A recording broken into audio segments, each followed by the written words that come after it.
vamos convidar, neste momento, para já tomar aqui o púlpito, Germano Rigoto, para a sua apresentação inicial.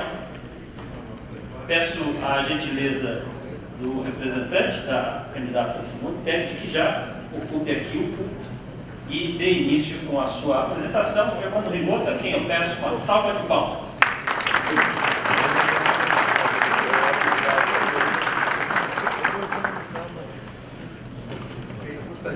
Gostaria de cumprimentar a todos, dizer da honra, da alegria de poder participar deste evento tão importante na pessoa dos nossos presidentes, do presidente André Clark, presidente do Conselho de Administração, e do nosso presidente Benilton Tadini, nosso presidente executivo da DIB. Eu quero cumprimentar todos os associados da DIB, dizer que, infelizmente, a senadora Simone Tebet, pelos problemas de agenda terrível que ela está tendo nesses últimos dias, ontem, além da participação no debate, ela hoje é a primeira a participar do evento da CNM, um evento especial, com cada um dos principais candidatos à presidência da República. Então, simplesmente, ela não teve realmente condições de estar presente como ela gostaria. Mas ela pediu que eu a representasse. Há pouco, junto com o presidente, nós estávamos falando também com a Helena Landau. Eu não preciso dizer do que representa a Helena Landau dentro da nossa equipe de plano de governo. Ela coordena toda a área econômica, com as melhores cabeças que nós temos no país com relação à questão da área econômica, não só na área econômica. Se nós pegarmos o time que está junto com a senadora Simone Tebet, nossa candidata, cuidando de plano de governo na área da cultura, na área da educação, na área da segurança, na área da infraestrutura, na área da saúde pública, nós vamos ver que nós temos as melhores cabeças e pessoas que têm história, têm bagagem e têm condições efetivas de mostrar caminhos para o país em termos do momento que está se vivendo. Eu não tenho a dúvida também que o quadro que o país vive exige, nesse momento, de um processo de pacificação política.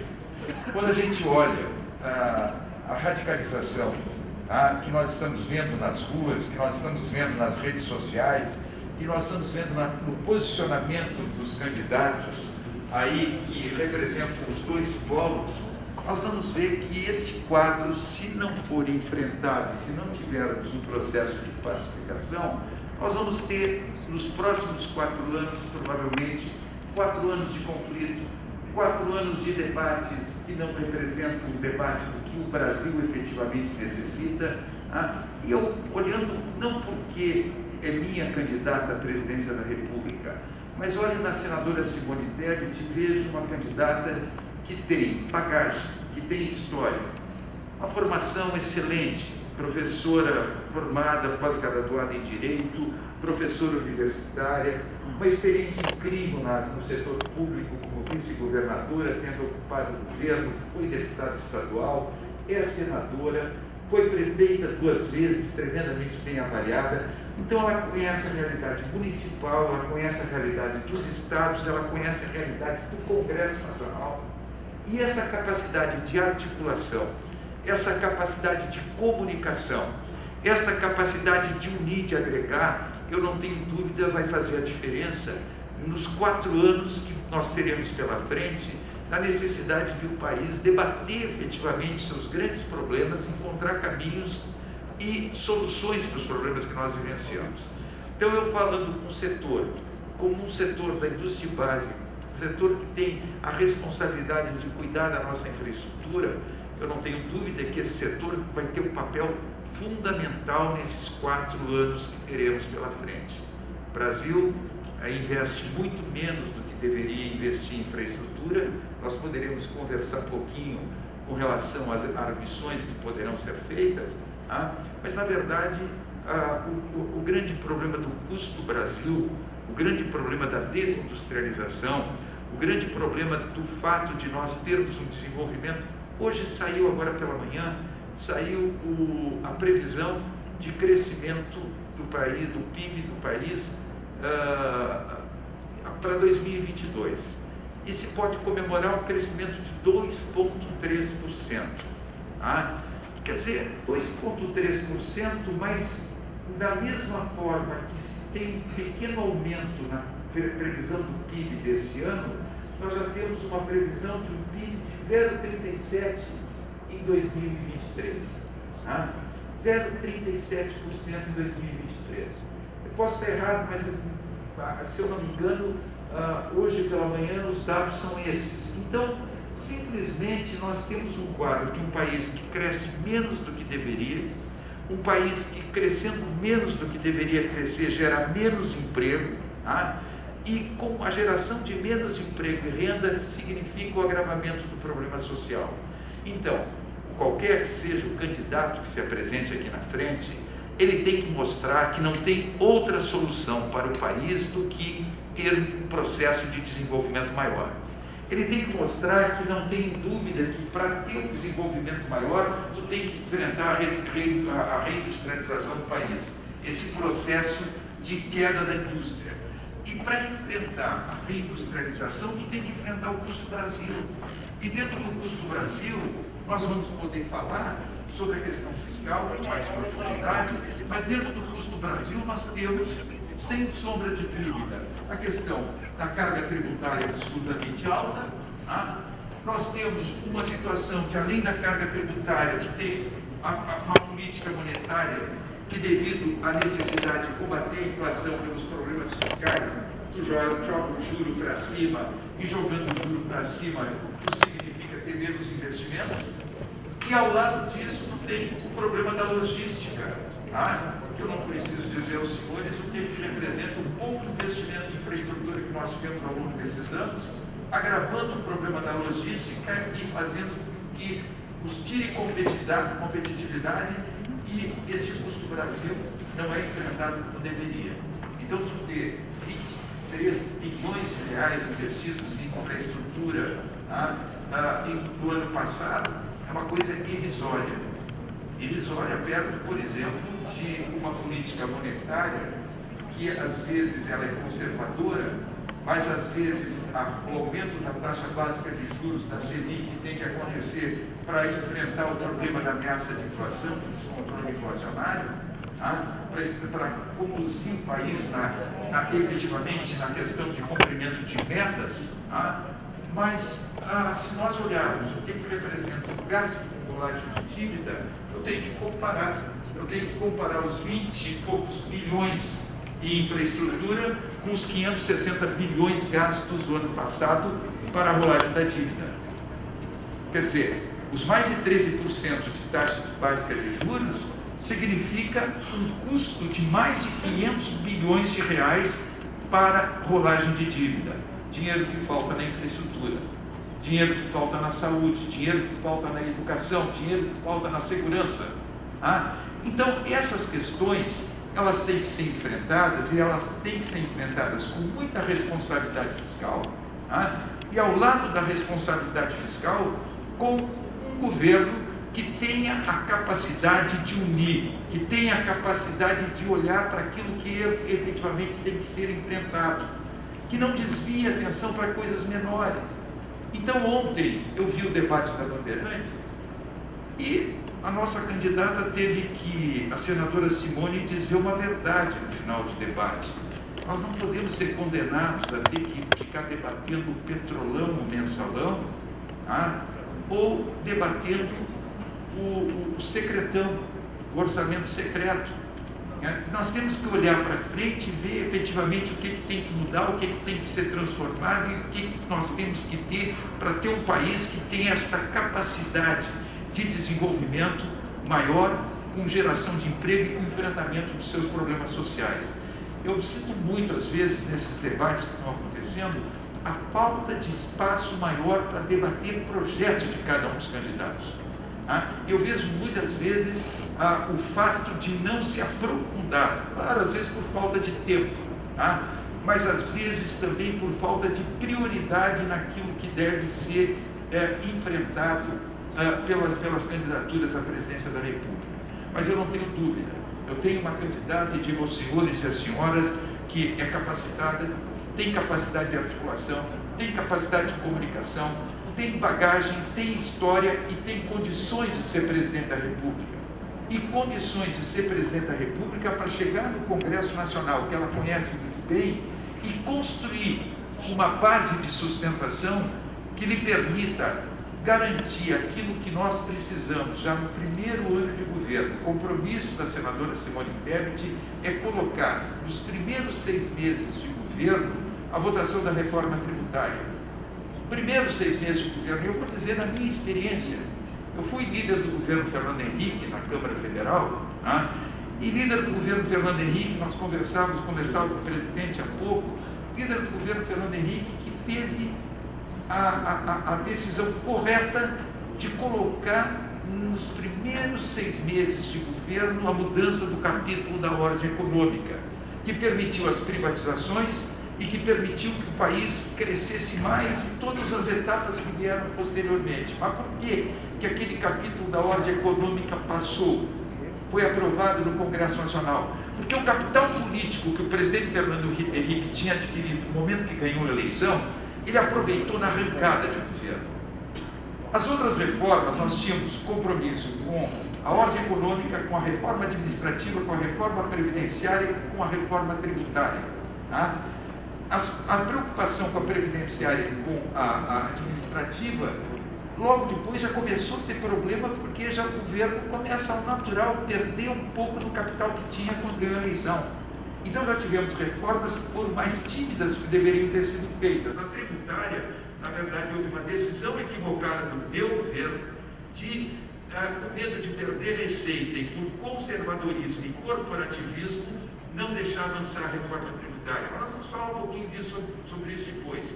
Mas a senadora Simone Tebet, ela tem o compromisso de, nos 6 primeiros meses de governo, aproveitar a PEC 110 e a PEC 45 e fazer a reforma tributária avançar nos primeiros 6 meses.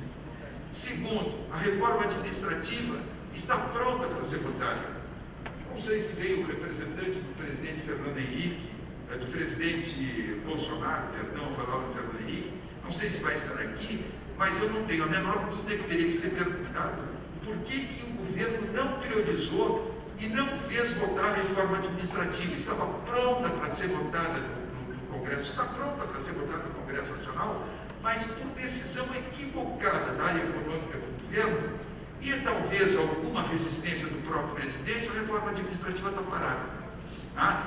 Não é a reforma administrativa que nós precisamos, mas é uma reforma administrativa que começa efetivamente a enfrentar o problema do gasto, da despesa, e está parada, pronta para ser votada. Há um compromisso da nossa senadora Simone Tebet, a nossa candidata, a enfrentar essas 2 reformas no início do seu governo.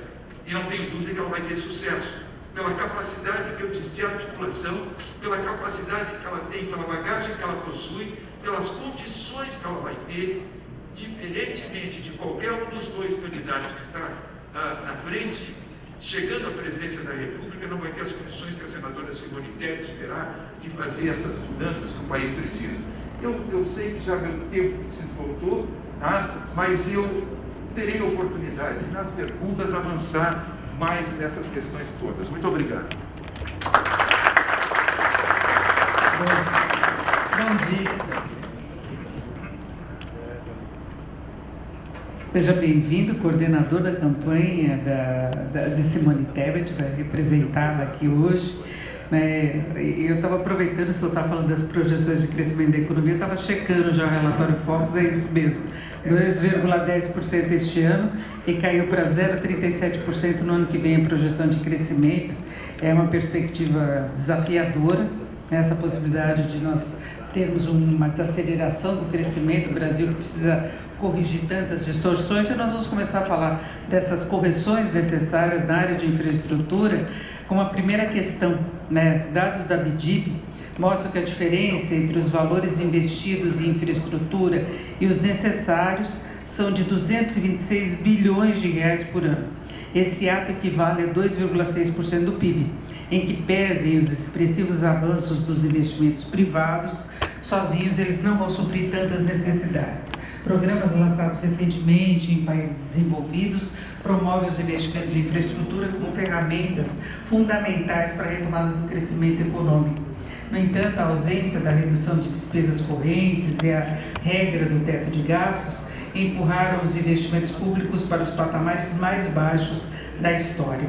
A intenção do governo de Simone Tebet de viabilizar o aumento dos investimentos públicos em infraestrutura dentro de uma estratégia de desenvolvimento de médio e longo prazos e de que forma? E eu lembro que o senhor falou até essa necessidade de avançar com reformas, ajuste das contas e sobrar recursos para áreas tão prioritárias como a questão da infraestrutura, não é? Se o país não se desenvolver, o governo tem menos recursos para fazer os investimentos que têm que ser feitos nas mais diferentes áreas, entre elas a infraestrutura.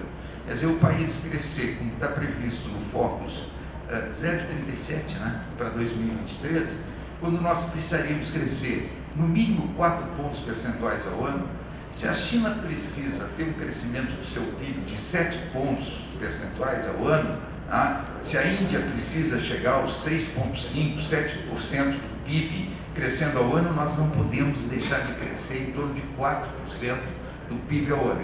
E quando nós crescemos 4% do PIB ao ano?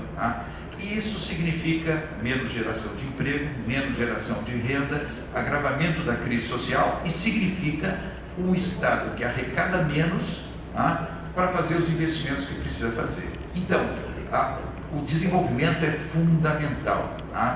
Agora, quando o Estado não tem condições, prioridade na infraestrutura, na logística, eu disse, se não atacar o problema da infraestrutura, se não atacar o gargalo da logística, nós vamos ter um país menos competitivo, nós vamos ter a nossa indústria crescendo menos do que deveria crescer, esse processo de reindustrialização, que não é recente, esse processo de reindustrialização vem há algum tempo, e não é do atual governo o processo de desindustrialização no Brasil, não é do atual governo, isso vem de muito tempo, basta ver o que é o Ministério da Indústria e Comércio. O Ministério da Indústria e Comércio que hoje nem existe mais, tão importante é a indústria que foi jogado do Ministério da Indústria e Comércio para dentro do Ministério de Desenvolvimento. Agora, mesmo quando existia o Ministério de Indústria e Comércio, nunca tu teve um ministro que tivesse a força efetiva de estabelecer uma definição clara de uma política industrial para o Brasil e com o apoio de toda a área econômica. Quer dizer, os ministros de Indústria e Comércio ao longo dos anos foram ministros que tiveram um papel acessório, não principal, e nunca tivemos efetivamente uma política de reindustrialização do próprio país. Então nós vamos vendo a indústria perder força a cada governo que vem. E eu não tenho a menor dúvida que essa questão da infraestrutura é fundamental. A logística, se não for enfrentado o gargalo da logística, nós não estamos enfrentando um dos gargalos do custo do Brasil que tira a competitividade do Brasil. Agora, a pergunta que eu faço, a senadora Simone Tebet, presidente da República, ela tem condições de chegar aqui e prometer, olha, nós vamos ter todos os recursos necessários vindo do setor público para enfrentar o problema da infraestrutura? É claro que ela não tem condições de dizer isso nesse momento. É claro que ela tem que dizer que ao lado do investimento público, nós vamos ter um país atrativo, muito mais atrativo para o investimento privado. Quando a gente olhou e o poder público não tinha recursos para fazer investimentos em infraestrutura, é claro que tu tinha que avançar nas concessões, é claro que tu tinha que avançar nas parcerias públicos-privadas, é claro que tinha que avançar nas privatizações, que é compromisso da senadora Simone Tebet.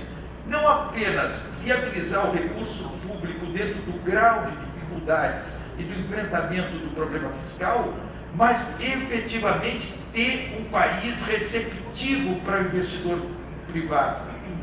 Quando a gente teve governos que, por questões ideológicas, simplesmente se preocupavam em fazer uma modelagem na questão das concessões, que era uma modelagem que não atraiu o investidor, que era uma modelagem que não dava segurança jurídica com relação ao investimento privado, isso tudo tem que fazer totalmente diferente.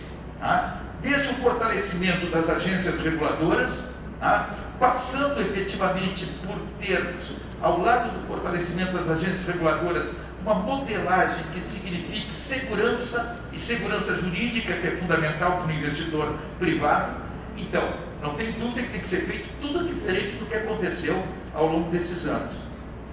E ao lado do investimento público, tu tem que ter muito mais investimento privado. E o investimento privado tem a ver também com a questão da volta da confiança no Brasil.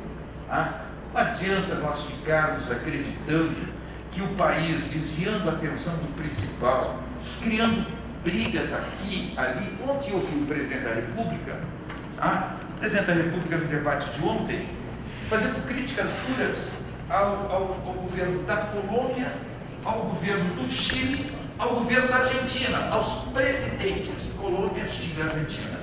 Eu posso ideologicamente não concordar com os governos desses países, mas eu sou presidente de um país que eu tenho que ter uma relação muito propositiva, e principalmente um país que, na verdade, é o grande país e que tem maior responsabilidade dentro do continente.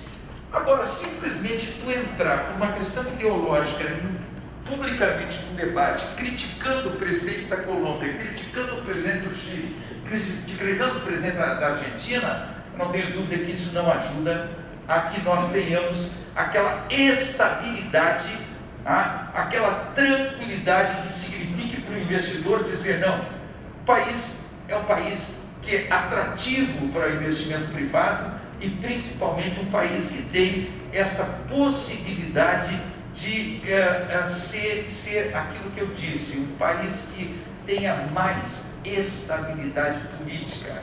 Hoje nós não temos a estabilidade política, eu não vou discutir erros do Supremo Tribunal Federal, mas eu vou ver que tem uma briga e uma relação ruim entre os poderes, e tu tens uma situação que às vezes tu cria crises desnecessárias.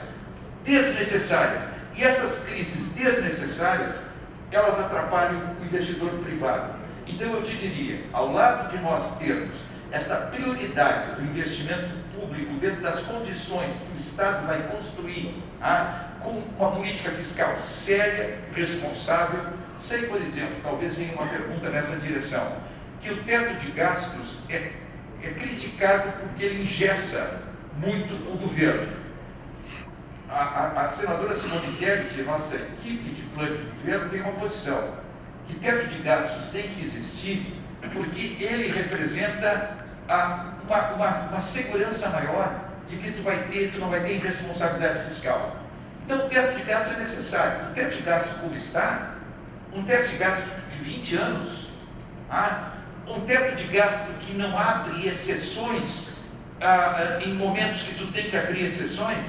Onde a senadora Simone Tebet falou, por exemplo, na questão da fila das pessoas que estão esperando por cirurgia, estão esperando por exames, estão esperando pelo atendimento do SUS. De repente o teto de gastos está bloqueando a possibilidade de investimentos na área de saúde. Será que tu não tens que abrir exceções nesse caso? Na questão da infraestrutura, eu acho que não tem que pensar num país que tem um projeto de 20 anos ou 30 anos para frente, como a China tem, e tu tem que ter uma flexibilização em determinados momentos para ter um investimento privado que às vezes o engessamento impede. Então, eu não tenho dúvida que, diferentemente de outros candidatos, tu tens uma posição da minha candidata de ter teto de gastos. E o teto de gastos significa ter responsabilidade fiscal. E ter responsabilidade fiscal significa tu evitar o descontrole da inflação e evitar uma política monetária que impeça o desenvolvimento maior. Agora, um teto de gastos que tu pode efetivamente fazer modificações, mudanças que signifiquem um não engessamento e a impossibilidade de se fazer os investimentos em áreas que tem que se investir. Agora, para fecharmos essa pergunta, então, a prioridade seria a atração do capital privado? A prioridade, primeiro, investimento público dentro das condições que tu vai construir para investimento público. e atração do capital privado onde o Estado não tiver condições de investir, com uma situação bem diferente do que aconteceu nesses últimos anos. E quando eu digo situação diferente, nas concessões é modelagem. Tá? E quando eu digo situação diferente, é a questão da segurança jurídica. Hoje, tu não tens a segurança jurídica que deveria se ter para fazer um investimento privado em áreas que nós precisamos ter investimento privado. Então, a questão da segurança jurídica, a questão de nós termos efetivamente essa receptividade maior, inclusive com cuidados que não se teve por questões ideológicas, muitas vezes, na questão da modelagem, tá? Das concessões. Então, concessão, parceria público-privada, tá? E privatizações, aonde se tiver que privatizar, eu não tenho dúvida que é o caminho. Perfeito. Vamos falar agora da participação no Congresso, não é? Porque alguns projetos de lei que tratam da agenda legislativa da infraestrutura estão maduros para votação no Congresso e, se aprovados, vão ajudar a melhorar o ambiente de negócios e ampliar os investimentos no Brasil. Dentre eles estão os relativos ao setor elétrico, com consolidação das concessões e PPPs que o senhor citou, a debêntures de infraestrutura, licenciamento ambiental, securitização da dívida tributária, mobilidade urbana e registro e compensações de emissões de gases de efeito estufa. Caso a senadora vença as eleições, é intenção trabalhar junto ao Legislativo para acelerar a votação dessas matérias? Bom, em primeiro lugar, é bom que se diga, nós temos uma candidata que conhece o Congresso Nacional, tá? É uma excelente senadora, era para ter sido presidente do Senado Federal se não tivesse puxado o tapete dela, inclusive gente do meu partido, tá? Do partido da senadora Simone Tebet, que impediram que ela fosse presidente do Senado Federal por questões fisiológicas, clientelistas, tá? Esse orçamento secreto, que é o maior absurdo que pode acontecer, que vai dar várias CPIs, tá? Vai dar gente presa por causa desse orçamento secreto, é a maior vergonha, 19 bilhões de reais previsto para o ano que vem, pega esses recursos e destina parte desses recursos para a infraestrutura. É pouco, mas pior é tu ter 16 bilhões esse ano, 19 bilhões esse ano, no ano que vem, tá? Sendo destinados, na maior parte deles, de uma forma fisiológica, clientelista e não levando em consideração aquilo que efetivamente o país precisa. Tá? Então, ela perdeu uma eleição para a presidência do Senado, tá? Por questões fisiológicas, clientelistas e porque o próprio senadores que até não estão apoiando ela hoje, tá? E eu sempre digo, é melhor que ela ande menos gente, mas mais bem acompanhada do que andar com gente que realmente não merece nem estar do lado dela. Mas eu te diria o seguinte, a experiência da senadora Simone Tebet dentro do Congresso Nacional vai possibilitar com certeza que ela tenha condições de, como presidente da República, definir prioridades, e as prioridades, como eu disse, nas questões estruturais são as duas grandes reformas, já no primeiro ano de governo. Nessa questão da desestatização, por exemplo, a posição e da questão ambiental, posição clara, forte, e parte desses projetos tem a ver com o ambiental e tem a ver com o processo de redução do tamanho do Estado, com desestatização, tá? E com a questão da transição energética. Todo o compromisso da senadora Simone Tebet. Então, eu não tenho a menor dúvida que ela terá condições de encaminhar e ter uma interlocução boa com o setor. Tá? Eu mesmo estava me dizendo o seguinte, não sei o que vai acontecer, Deus faça que a gente tenha ainda possibilidade de enfrentar essa polarização e mostrar esse caminho novo para o Brasil de pacificação, que ainda dê tempo, parece impossível, mas eu, como candidato a governador no Rio Grande do Sul, eu lembro que no mês de agosto, no final de julho, eu tinha 2% nas pesquisas. E dois candidatos fortíssimos, que eram o Brito e o que tinha deixado o PMDB, tá? E o Tarcísio Genro, que tinha deixado a Prefeitura de Porto Alegre para ser candidato a governador. Os dois tinham 32% cada um. 32%, eu 2%. Eu disse, esperem chegar ao momento de... Havia uma disputa terrível dentro do Estado entre o petismo e o britismo. O Brito tinha sido um excelente governador, mas tinha uma radicalização de posições que eu dizia não faz bem para o Estado. Muito parecido com o que está acontecendo no Brasil hoje. Então, esperem a televisão e o rádio e nós vamos ver a mudança que vai acontecer. Eu não ganhei eleição, porque faltaram 4 dias, eu não ganhei no primeiro turno, ganhei no segundo. 4 dias no primeiro turno, teria ganho a eleição, estava a transferência de votos que houve. Então não tem eleição ganha na véspera. A eleição agora, ela entrou num processo onde tu tens a visibilidade maior dos candidatos, tu tem o rádio e televisão, tu tem os debates, tu tem toda uma participação mais forte dos candidatos e essa visibilidade, do meu modo de ver, que parece que as coisas estão cristalizadas, elas terminam no tempo mostrando que elas não estão tão cristalizadas assim. Então eu vejo na senadora Simone Tebet uma capacidade de articulação dentro do próprio Congresso Nacional que vai ajudá-la a que a gente enfrente uma agenda legislativa como essa. E eu quero também já dizer o seguinte, independente de onde eu estiver, a minha vinda aqui foi não apenas para representar a senadora Simone Tebet, nossa candidata a presidente, mas para me colocar à inteira disposição da entidade. Aonde eu puder ajudar, aonde eu puder, independente do que acontecer no processo eleitoral, contem comigo, porque eu sei o que é importante o setor, eu sei o que representa o setor para a geração de emprego e renda, eu sei o que representa o setor para nós termos mais desenvolvimento, para nós termos mais competitividade e para o Brasil efetivamente entrar dentro de um processo que hoje tu tem uma desglobalização que exige, pós-pandemia, uma situação diferente, onde vão ter que investir mais também em ciência e tecnologia, mas que efetivamente a infraestrutura, a indústria de base e o investimento para enfrentar o gargalo da logística é fundamental. Então, eu acho que a resposta que eu poderia te dar é que cada um desses itens da agenda legislativa, com certeza vai ter todo o cuidado e toda a atenção da senadora Simone. Agora, esses temas que eu citei, como debêntures de infraestrutura, concessões, PPP, setor elétrico, isso faz parte da pauta prioritária do programa de governo? Todos estes temas fazem parte, se pegar o plano de governo nosso, todos esses temas estão dentro das nossas prioridades. Perfeito. Agora vamos falar da questão ambiental.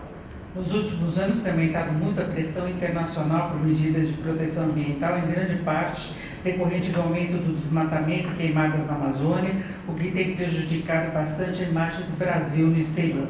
Paralelamente, estamos sofrendo com eventos climáticos graves, são as secas, enchentes que prejudicam a economia, custam inúmeras vidas. Como a chapa pretende lidar no programa de governo com essa questão especificamente da área ambiental, de forma a equilibrar a proteção ambiental e as necessidades de desenvolvimento econômico no ambiente cada vez mais exigente, inclusive com relação aos órgãos financiadores e investidores, quanto à agenda ESG. Então, é desenvolvimento com proteção ambiental. A questão do desenvolvimento com a sustentabilidade, com a governança, essa agenda, ela obrigatoriamente ela vai ter que se levar em consideração nesses próximos anos muito mais do que aconteceu até aqui. Então a senadora Simone Tebet tem uma posição em nosso plano de governo de desmatamento zero, desmatamento ilegal zero, e isso não tem condições de se conseguir. Quer dizer, a questão da grilagem, a questão do garimpo na Amazônia, a questão das ilegalidades que acontecem na Amazônia, tem várias formas de atacar essa situação e de mostrar para o mundo que o Brasil está preocupado com os compromissos internacionais que assinou, que assumiu e que vai ter que respeitar esses próximos anos. Então eu te diria, dentro do nosso plano de governo, desmatamento zero, e para fazer isso, reativar decretos e normas que impõem custos a quem desmata, evitando a legalização.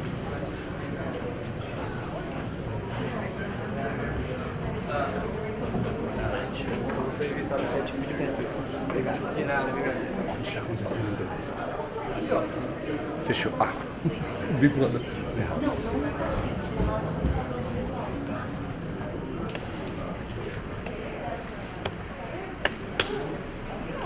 sou o único. Não é só parceria. Eu sou o único. Como financiar isso? Eu sou o único candidato que, desde quando foi proposta essa aberração, sabe, botar um teto de gastos com status constitucional, com vigência para 20 anos, excluindo o gasto com juros, gasto corrente com juros, não é para defender saúde fiscal, é para defender a parte do leão, fazer todo mundo se esfolar, destruir a economia e os empregos do país para guardar o dinheiro para pagar juros para a banca. E o único candidato que é livre para propor uma mudança concreta, porque eu disse isso na data, sou eu. Então acaba o teto de gastos, pura e simplesmente. Isso quer dizer o quê? Farra fiscal? Não. Eu vou fazer o que eu fiz como prefeito, como governador e como ministro. Vou melhorar a arrecadação, diminuir os impostos sobre quem trabalha e produz, aumentar os impostos sobre os super ricos e sair do déficit para o superávit, não para fazer homenagem ao setor financeiro, mas para não depender mais dele. E a meta de investimento aqui são 3 trilhões de reais em 10 anos. Porque infraestrutura a gente tem que ter um plano de médio prazo. 3 trilhões de reais de investimento. Parte disso vai para a educação, que é a minha obsessão, eu quero ser o presidente da educação e da proteção do bolso da família pobre. Porém, eu sei que o bolso da família pobre precisa de um país com infraestrutura moderna, eficiente, que agrave a competitividade sistêmica, que restaure a produtividade perdida da economia brasileira.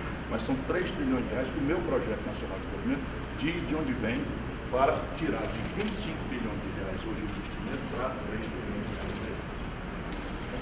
Passado aí algumas horas, uma das pessoas, qual é a avaliação do debate? Somos importados, são direto. Sim. Olha, o debate foi muito importante porque nos permitiu, ali por algum tempo, embora telegraficamente, um minuto para cá, um minuto para lá e tal, e os assuntos pedem um pouco mais de reflexão. Mas ele demonstrou duas coisas. Um Brasil velho, rancoroso, sabe, que foi o confronto ali do Bolsonaro com o Lula, uma coisa, sabe, desagradável de estar perto. Nós poderíamos continuar tendo desmatamento, tá? E poderíamos ter uma situação que se agrava. Hoje, 23% da região amazônica, da Mata Amazônica, já está desvastada, 23%. Então, é o desmatamento zero, é um caminho, através de revisão de portarias, é a regulamentação do mercado de carbono, tá? Não tem outra alternativa do que nós aproveitarmos essa situação de fortalecer o mercado para que a floresta em pé tenha valor, tá? Então o fato que nós temos e que outros países não têm, nós temos que aproveitar. Então esse fortalecimento do mercado de carbono, restituir a institucionalidade dos mecanismos de comando e controle, tá? Revisar a competência dos entes federados. A Amazônia tem uma situação pelo tamanho, tá? Que tem que definir com mais clareza as competências de cada ente federado, de cada estado da Amazônia, uma parceria com o governo federal, tá? Fortalecer o crédito rural em regiões como instrumento não apenas de inclusão produtiva, mas de regularização fundiária. A regularização fundiária na Amazônia é fundamental para ter a preservação, tá? E isto significa a necessidade de crédito também, para não apenas ter a regularização fundiária, mas ter crédito para chegar a esse pequeno produtor, tá? E evitar que ele seja um dos fatores de desmatamento. Então nós temos garantir a adoção de tecnologia para rastreabilidade de produtos florestais. Quer dizer, nós temos um programa, tá? Muito forte na área ambiental e que o Brasil, se não fizer isso, tá? Nós vamos perder investimentos, nós vamos ter maior dificuldade de ganhar mercado internacional a partir de agora, e por isso esta pauta é fundamental e é prioridade dentro do nosso plano de governo. Agora, a questão de colocar esses projetos de preservação ambiental, de compromisso com o não desmatamento, com a aprovação de projetos importantes de infraestrutura, não apenas o desenvolvimento da Amazônia, com a preservação ambiental, mas como é que se insere esses projetos necessários de infraestrutura para o país? Bom, se nós não tivermos projetos de infraestrutura dentro da Amazônia, nós não vamos ter essa inclusão que precisamos incluir a população. População que tu tens hoje, a necessidade de aproveitar, por exemplo, a tecnologia 5G que vai chegar em determinado momento na Amazônia, tá? Mas não a tecnologia 5G que signifique tu levar uma facilidade maior de informação, de comunicação, tá? Uma região que está praticamente abandonada, grande parte da sua população, mas quando a gente fala em infraestrutura, A infraestrutura, eu estou falando em energia. Quando eu falo em infraestrutura, eu estou falando em rede de transporte. Então, isto vai ser, se efetivamente quer cuidar da Amazônia e cuidar dessa questão de não ter esse desmatamento que nós temos, obrigatoriamente isso passa pela infraestrutura.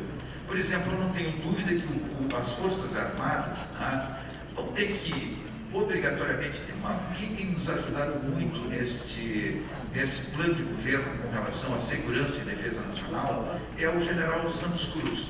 O general Santos Cruz foi secretário nacional de segurança, foi ministro e secretário nacional de segurança. E uma das preocupações do general Santos Cruz é tão importante o trabalho do general Santos Cruz que agora a nova missão dele, hoje ele me mandou uma mensagem de Nova York, falando sobre o debate de ontem.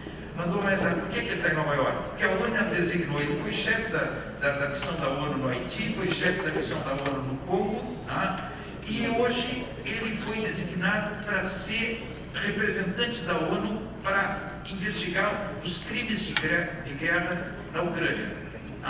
Então, para ver a força que tem e a importância que tem o general Santos Cruz. E ele tem uma posição muito forte na questão do que representa o papel das Forças Armadas na Amazônia. Então, eu não tenho dúvida que dentro deste novo momento que a Amazônia deve vivenciar, a partir de todo esse cuidado com a sustentabilidade, com o meio ambiente, as Forças Armadas terão um papel muito importante nisso. E respondendo, sem infraestrutura, tu não consegue efetivamente incluir. Sem infraestrutura, tu não consegue efetivamente desenvolver. O potencial que tem a Amazônia de desenvolvimento passa pela infraestrutura. Perfeito, eu tenho duas questões. Energia, telecomunicações e transporte. Eu tenho duas questões agora, que eu sei que a Helena Landau gostaria muito de responder, que eu sei bem o que ela pensa em relação a isso, mas o senhor citou também essa necessidade de atrair capital privado. E tem centenas de projetos de concessão de serviços públicos de infraestrutura já licitados ou em licitação no país que vão demandar uma soma significativa de recursos, na ordem de centenas de bilhões de reais. Para equacionar o funding dos investidores privados, vai ser necessário utilizar todas as fontes de recursos disponíveis. Nessa perspectiva, qual seria o papel do BNDES no programa da senadora Simone Tebet no financiamento dos projetos de médio e longo prazo, notadamente aqueles de maior risco? E o que propõe para o reforço do orçamento do BNDES e redução dos custos dos financiamentos? Bom, eu não preciso dizer que a Helena Landau dissesse muito bem.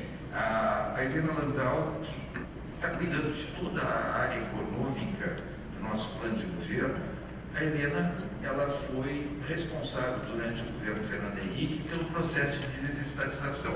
E a condução foi através de quem? Através do BNDES.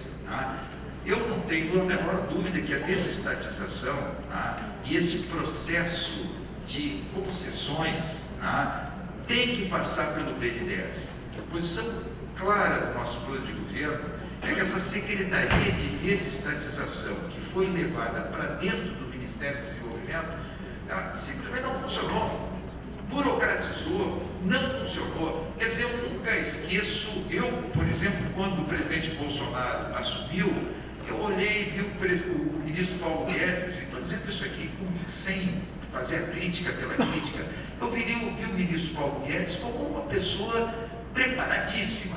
E quando a gente olha a equipe que o ministro Paulo Guedes, amigo meu, Paulo Ebel, o nosso ex-presidente da Secretaria coordenador da Secretaria de Desestatização, homem preparadíssimo, o Paulo Guedes formou uma boa equipe, mas no meu modo de ver, este ministério não tinha como funcionar com todas as atribuições e com tudo aquilo que ele levou para dentro dele. Então, a Secretaria de Desestatização nunca funcionou bem. Se nós olharmos a promessa de privatizações e o que ocorreu nesse tempo, não aconteceu, e vai dizer, não, a culpa é do Congresso Nacional, que o Congresso não deu possibilidade de avançar, não é verdade. Muita coisa não passa pelo Congresso Nacional e poderia ter avançado.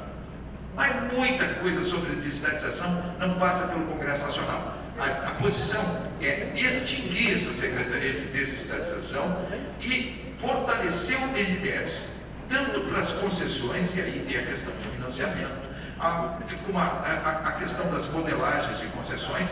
O BNDES tem que ser o grande ator de condutor desse processo. No governo Fernando Henrique foi assim, deu certo, tá? E no governo Simone Tebet, da mesma forma, acaba a Secretaria de Desestatização e joga para cima do BNDES a maior responsabilidade, tanto nas concessões como nas privatizações. Perfeito. E mais uma questão em relação à privatização: ativos importantes como a Petrobras, Correios e Banco do Brasil são constantemente citados, no entanto permanecem intocados. O governo Simone Tebet pretenderia avançar na agenda de privatizações? Que política de governança corporativa pretende adotar junto aos representantes da União nos conselhos de administração das empresas, como é o caso da Eletrobras, que tem a participação acionária estatal, assim como acontece com a Petrobras já? Bem, a posição é clara, tá? Assume o governo e faz uma análise criteriosa de cada uma das 48 estatais, de cada uma das perto de, são 127 subsidiárias, acredito que nós temos hoje, tá? De cada uma das subsidiárias. Então, faz uma análise criteriosa de ver o que é estratégico, o que não é estratégico, o que é deficitário, o que não é deficitário, qual é o resultado que cada uma das estatais está dando. Então, há um governo que é um governo liberal voltado para o social. Tá? Então, o governo de Simone Tebet será um governo liberal voltado para o social.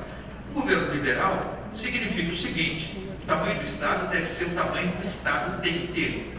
Tá? Então, não existe nenhuma possibilidade de não análise de cada uma das estatais, de cada uma das subsidiárias. Tá? E esta análise vai ser criteriosa. E esta análise vai priorizar, principalmente as deficitárias. Tá? Mas, junto com as deficitárias, a questão estratégica do país. Tá? Então, subsidiárias, por exemplo, eu lembro que no governo Temer, no período do governo Temer, nós tivemos aí grandes avanços. Pena que o governo Temer teve uma curta duração e teve um atropelo no meio do caminho por aquelas denúncias que atingiram o presidente Temer e que atrapalharam. Por exemplo, a reforma da Previdência estava pronta para ser votada. A reforma da Previdência só avançou rapidamente no governo Bolsonaro porque ela ficou pronta no governo Temer. E não foi votada por causa dos problemas que teve o Temer. Tá? Mas, se nós olharmos que já no governo Temer nós tivemos uma redução do número de subsidiárias, essa redução do número de subsidiárias das grandes empresas estaduais tinha a ver também com a alavancagem muito grande dessas empresas, com os erros que foram cometidos e a necessidade de fazer caixa, mas tinha também, dentro disso, a necessidade de enxugamento. Tá? Então, no governo Temer, nós já tivemos o início do processo de enxugamento de subsidiárias, principalmente ligadas às grandes estatais. O governo de Simone Tebet, esse processo continua. Tá? Esse processo significa uma análise criteriosa de cada uma das estatais e, como eu disse, levando em conta se é deficitária, se não é deficitária e qual é o valor estratégico que tem. E eu não tenho dúvida, a Simone vai ter do lado dela, tá? Uma Helena Landau, que tem uma capacidade enorme, já mostrou isso no governo Fernando Henrique, de fazer essa condução. Perfeito. Então chegou agora a hora de a plateia participar na escolha de uma questão que o senhor irá responder. Então vamos conferir as perguntas. Vamos novamente, então. Este é o momento em que o candidato irá responder, aqui o representante da candidata Simone Tebet, irá responder a pergunta mais votada escolhida pela plateia. Serão novamente 4 perguntas projetadas nas telas. Os senhores encontrarão o aparelho junto à sua cadeira e, assim que for sinalizado para votarem, apertarão o número no controle correspondente ao número da questão. A mais votada será realizada pela Denise ao candidato. Vamos às perguntas novamente. Opção número 1 na tela. É consenso a importância da indústria para o desenvolvimento tecnológico, inovação e geração de empregos qualificados. O mundo assiste a processos regionais de desglobalização com o reordenamento das cadeias produtivas e a adoção de medidas protecionistas no contexto de preocupação crescente com a segurança energética, alimentar e cibernética. Tendo em vista o processo de desindustrialização, qual será a sua orientação estratégica para a retomada da importância da indústria na economia brasileira? Opção número 2, as agências reguladoras têm papel importante nas concessões de infraestrutura, desde a formalização dos editais até o acompanhamento da execução dos contratos. Qual será a sua política em relação ao papel das agências no que diz respeito à autonomia e aos critérios de preenchimento dos cargos de direção? Opção número 3, congestionamentos urbanos são crescentes, mesmo com a economia claudicante, e cerca de 10 milhões de desempregados. A expansão dos metrôs e de outros modais exigirá investimentos de pelo menos 25 bilhões ao ano, por 10 anos seguidos. A falta de coordenação e a baixa capacidade técnica e financeira dos municípios dificultam o avanço. O governo federal estabelece diretrizes, o que não tem sido suficiente. O setor privado tem apetite. O que o seu governo pretende fazer em relação a isso? E a opção número 4, o setor elétrico no Brasil conta com elevada participação privada e grande parcela de fontes renováveis. Mesmo assim, o custo de nossa energia elétrica é extremamente elevado. O PL 414 de 2021 propõe uma maior concorrência no setor e a consequente redução do preço de energia. Seu governo apoiará estas propostas de mudanças regulatórias no setor? Qual o papel que o Brasil poderá desempenhar na transição energética mundial para a redução de emissão de carbono? Os senhores têm 20 segundos para escolher a pergunta. Podem votar.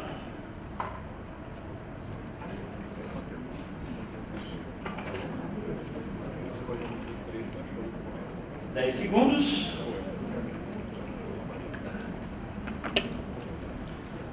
Vamos lá? Todos votaram? Denise, na tela, a pergunta mais votada. Desta vez, a opção 4. Vamos lá? A quarta, que dessa vez com uma margem bem maior do que da outra vez. Vamos lá, então. Giovanni Busto, o setor elétrico no Brasil conta com elevada participação privada e grande parcela de fontes renováveis. Mesmo assim, o custo da nossa energia elétrica é extremamente elevado. O PL 414 de 2021 propõe uma maior concorrência no setor e a consequente redução do preço da energia.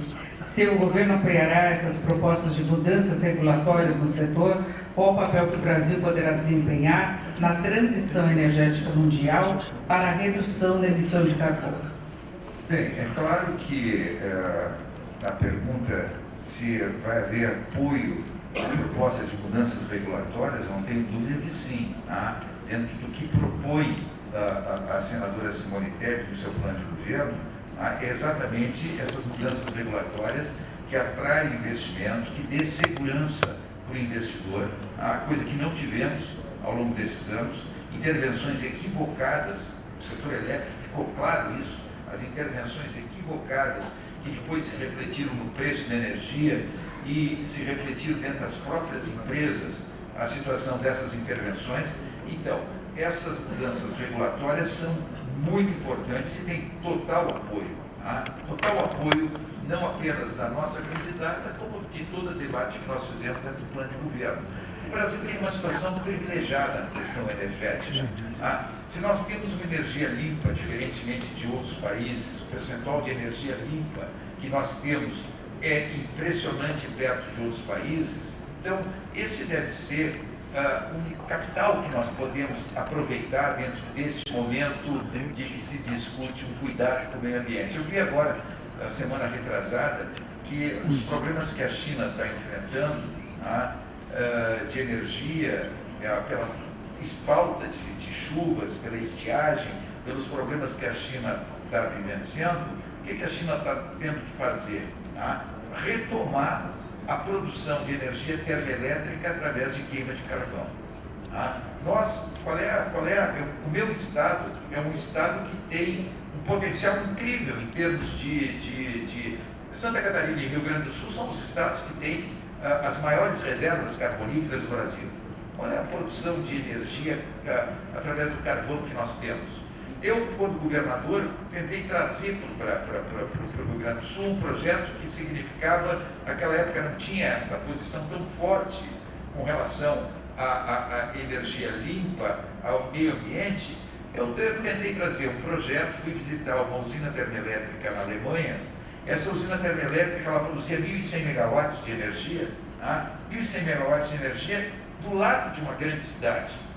Eu subi até onde tinha o chaminé da usina e simplesmente passava a mão, não tinha nada de fuligem, nada de poluição. Por quê? Uma tecnologia de utilização do carvão, produzindo uma energia não tão complicada como se fazia ver com relação ao carvão. Mas o carvão definitivamente está afastado da produção de energia nesse novo momento que a gente está vivendo. Pois a China voltou agora com tudo a ativar suas usinas termoelétricas a carvão. Se nós olharmos o que está acontecendo na Europa, a Europa teve que agora, com toda a crise energética devido a este gás que não está vindo da Rússia, nós temos a Europa tendo que avançar fortemente na usina, na energia nuclear.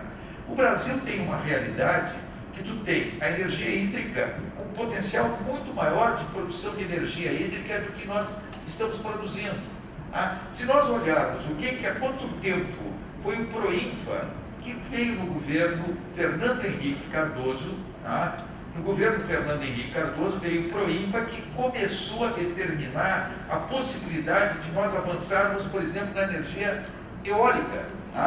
E olha o que cresceu a produção de energia eólica no Brasil, e nós temos um potencial muito maior, agora offshore inclusive, de produzir energia eólica. Então, a energia eólica, quantos anos nós tivemos a construção dos primeiros parques eólicos no Brasil? Há muito pouco tempo. Se nós olharmos que é um país que tem a insolação que tem no Brasil, quer dizer, tu pega de São Paulo para cima, do Rio para cima, tu tem praticamente sol o ano inteiro. Só o ano inteiro. E mesmo os estados do Sudeste e do Sul, olha a quantidade de insolação que nós temos. Agora que nós começamos a ter políticas de incentivo à produção de energia solar. Potencial que outros países não têm. Agora a Europa vai entrar passa o verão, chega no inverno, todo mundo sabe quanto sol tem a Europa durante o período de inverno, os países europeus. Quer dizer, às vezes tem 4 horas de claridade, não é nem sol. O Brasil tem uma realidade totalmente diferenciada, o que significa biomassa, energia eólica, energia solar, sem contar a possibilidade de aproveitamento maior dos nossos rios. Eu não tenho dúvida que nós temos uma situação tremendamente privilegiada com relação a outros países e olhando para essa questão da transição energética. Então, quando eu falei do Proinfa, o Proinfa foi um movimento importante já para essa transição, e nós podemos ter outros Proinfas, outras iniciativas que levem à facilitação e ao investimento na questão dessa transição energética. Não sei se era toda essa pergunta que tinha sido feita, mas eu acho que é isso. Muito obrigado. Bom, eu agradeço muito a participação do Germano Riguto, que vem em nome de Simone Tebet, da candidata. Eu agradeço a sua participação, suas explicações, e agora eu convido aí até o púlpito para receber a agenda de propostas para infraestrutura. Só, Denise, deixa, se tu me permite, eu tenho 5 minutos. Eu estou olhando ali, eu tenho 5 minutos.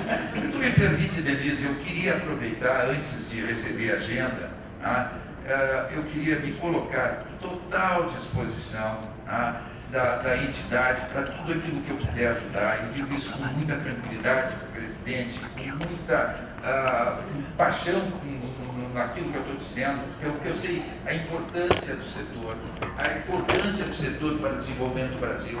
Então, eu quero me colocar à disposição e dizer que a minha vivência era para mim concorrer a deputado federal agora, uma pressão enorme para que eu concorresse a deputado federal, porque eu afastei governador, acho que já cumpri com a minha missão.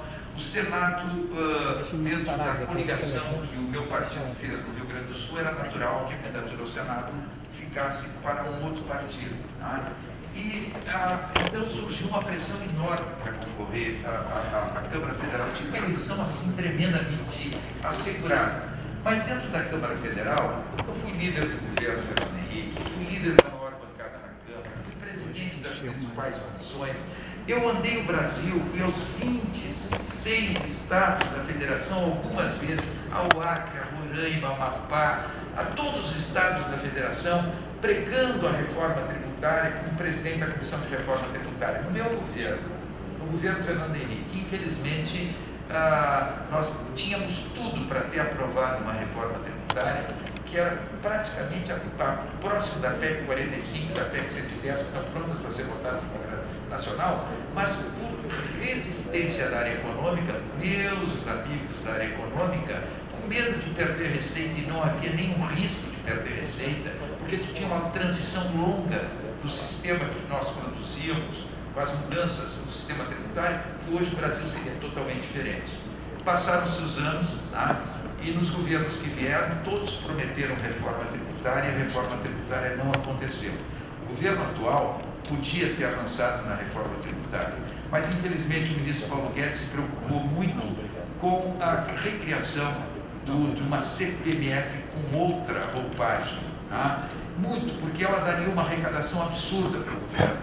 E isso atrapalhou o avanço da reforma tributária e mandou uma proposta para o Senado Federal de uma tributação sobre dividendos que, no meu modo de ver, afastava investidores do Brasil. Eu acredito que nós vamos ter que tributar dividendos em algum momento, mas de uma forma totalmente diferente do que foi proposto do projeto que está no Senado Federal. Aquilo afastava o investidor. Então, no momento que nós precisamos ter investimentos, então eu acredito que a experiência que eu tenho poderia ajudar muito, só que eu olho para o Congresso Nacional, para a Câmara Federal, e vejo a Câmara Federal se transformando num balcão de negócios com essas emendas secretas, com esse orçamento secreto, que eu digo vai dar muito problema no Congresso Nacional, e sinceramente olhei e digo, será que vale a pena voltar para o Congresso Nacional e entrar numa estrutura que vai me puxar para baixo, vai me nivelar por baixo, vai atrapalhar até o que eu fiz, eu construí na minha vida? Então muitos condenam essa posição, mas resolvi não voltar ao Congresso Nacional, devido ao quadro que nós estamos vivendo, mas isso não significa que eu não posso contribuir, não posso ajudar, tu não precisa ter mandato para dar a tua contribuição. E por isso quero me colocar sempre à disposição para aquilo que eu puder contribuir. Se Deus quiser, com a senadora Simone Tebet, presidente da República, e se não der, nós vamos continuar a luta. Muito obrigado. Neste momento, convidar aqui ao palco Ralph Terra, vice-presidente da ABDIP, para fazer a entrega da agenda de propostas para a infraestrutura 2022, acompanhado do nosso presidente. Obrigado, presidente. Obrigado, meu irmão. Muito obrigado mesmo. Muito obrigado. Obrigado mesmo. Um abraço.